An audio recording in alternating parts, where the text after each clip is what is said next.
চাঁদপুরের কচুয়ায় সমলয় পদ্ধতিতে বোরো ধান চাষাবাদের উদ্বোধন করা হয়েছে।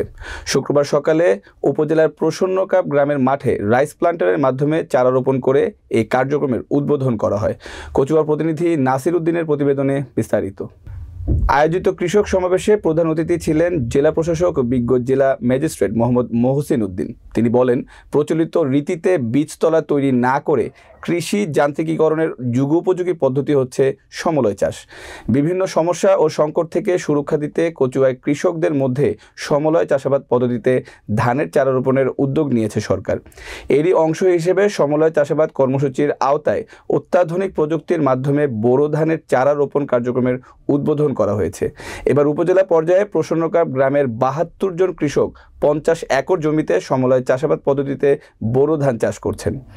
উদ্বোধনী অনুষ্ঠান ও কৃষক সমাবেশে কচুয়া উপজেলার নির্বাহী কর্মকর্তা মোহাম্মদ হেলাল চৌধুরীর সভাপতিত্বে ও উপসহকারী কৃষি অফিসার মোহাম্মদ ওসমান গনির সঞ্চালনায় বিশেষ অতিথির বক্তব্য রাখেন চাঁদপুর কৃষি সম্প্রসারণ অধিদপ্তরের উপপরিচালক কৃষিবিদ মোহাম্মদ আবু তাহের। স্বাগত বক্তব্য রাখেন উপজেলা কৃষি অফিসার কৃষিবিদ মোহাম্মদ মেজবাহ উদ্দিন। অনুষ্ঠানে স্বাগত বক্তব্যে উপজেলা কৃষি কর্মকর্তা কৃষিবিদ মোহাম্মদ মেজবাহ উদ্দিন জানান, সমলয় চাষাবাদ মূলত একই মাঠে একই সময়ে একই জাতের ধান চাষ, ধানের বীজ বপন, চাষাবাদ ও ধান কাটার পদ্ধতি।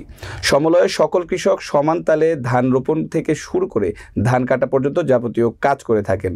সমলয় পদ্ধতিতে ধানের বীজ প্লাস্টিকের ট্রেতে বপন করা হয়। এই আবাদ পদ্ধতিতে আধুনিক যন্ত্রপাতি ও মারাই মেশিন ব্যবহার করা যায়। এ সময় সহকারী কমিশনার বাপ্পি দত্ত রনি, কচুয়া থানার officer in charge M A Halim, উপসহকারী কৃষি officer Shambhunath Das, Amalchandra Sarkar, Farukul Islam, UP chairman Mohammad Alamgir, press ক্লাবের সভাপতি আতাউল করিম সহ প্রমুখ উপস্থিত ছিলেন।